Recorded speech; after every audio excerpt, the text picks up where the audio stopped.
కాల్వాయి మండలం తెలుగురాయపురం వద్ద పెన్నా నదిని కొల్లగొడుతున్న మాఫియాపై వెంకటగిరి నియోజకవర్గం వైఎస్ఆర్సీపీ సమన్వయకర్త నెదురుమల్లి రామ్కుమార్ రెడ్డి ఫైర్ అయ్యారు. కాల్వాయి మండలంలోని ఇసుక రీచులను శుక్రవారం వైసీపీ నాయకులతో కలిసి రామ్కుమార్ రెడ్డి పరిశీలించారు. ఇక ఈ సందర్భంగా ఆయన మాట్లాడుతూ వెంకటగిరి నియోజకవర్గంలో ఇసుక దందా రాజ్యమేలుతుందని ప్రముఖ దినపత్రికలో వచ్చిన వార్త కథనమే నిదర్శనమని నెదురుమల్లి రామ్కుమార్ రెడ్డి ఆరోపించారు. పర్యావరణ విధ్వంసానికి బాధ్యులైన వారిపై చట్టపరమైన చర్యలు తప్పవని హెచ్చరిక చేశారు.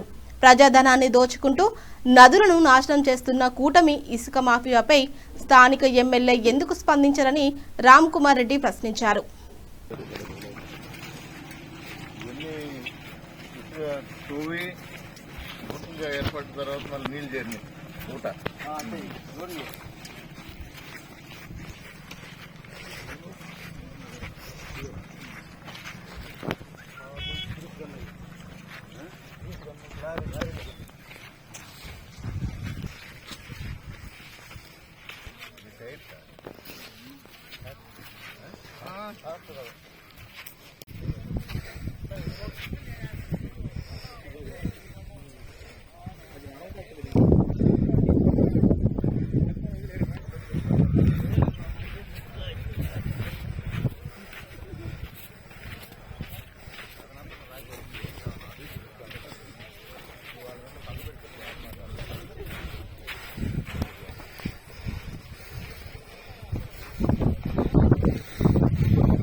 రోడ్లు వేయాలి అనే దానికి అంటే ఇక్కడ గుంటలన్నీ దువ్వేశారు, ఇసుక లోడి ఓటు నీరు వచ్చింది కాబట్టి మళ్ళా కొత్తగా ఈ పక్క మొదలు పెట్టారు, రోడ్లు ఇటు మొదలు పెట్టారు. అర్థమైంది చూడండి, ఈ రోడ్లు వేయడానికి మళ్ళా ఎర్రమట్టి గులకరాళ్ళు అన్ని తీసుకువచ్చుంటారు.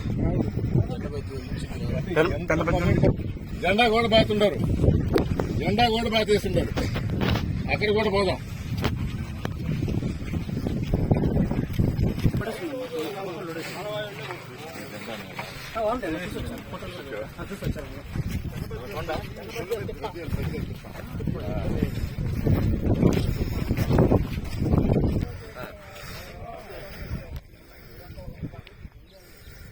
జెండా కూడా బాధేశారు.